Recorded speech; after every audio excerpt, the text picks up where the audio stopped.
Did you know the crypto you're holding might be secured by a system that uses 99% less energy than Bitcoin, but could also be less decentralized?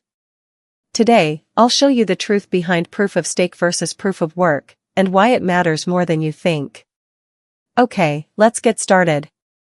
Hanna is a cryptocurrency user, and she wants to send some coins to her friend, Jennifer. Let's assume Hanna is holding cryptocurrency on two different networks, Bitcoin and Algorand. She decides to send Jane one coin on each network.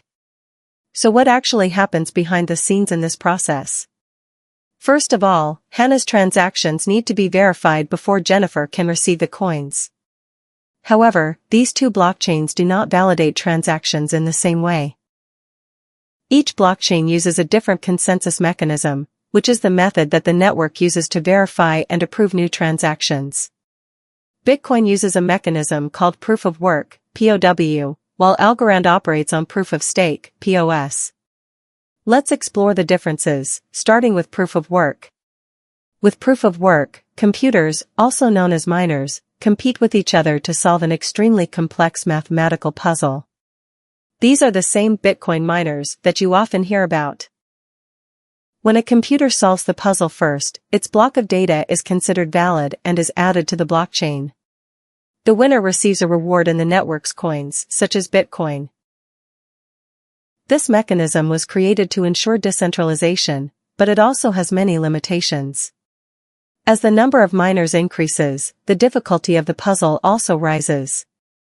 This forces miners to invest in more powerful and expensive hardware in order to stay competitive. As a result, mining becomes extremely costly, and control gradually becomes concentrated in large companies with greater resources. In addition, this process consumes a huge amount of electricity.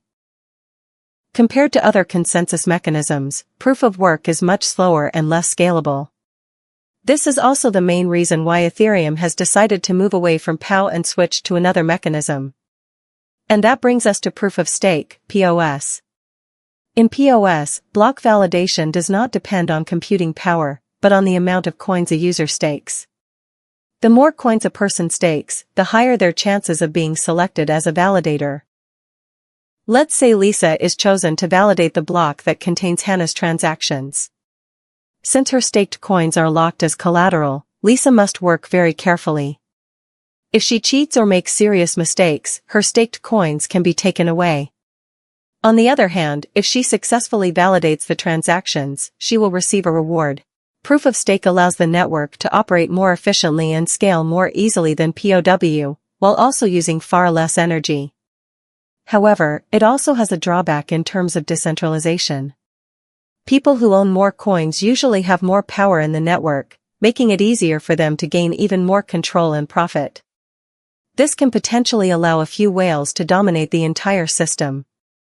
PoW and PoS are just two of many consensus mechanisms that exist in the blockchain world.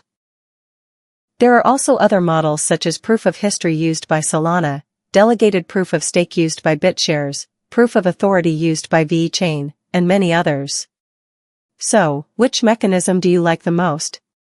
Do you know any other consensus mechanisms? Let us know in the comment below.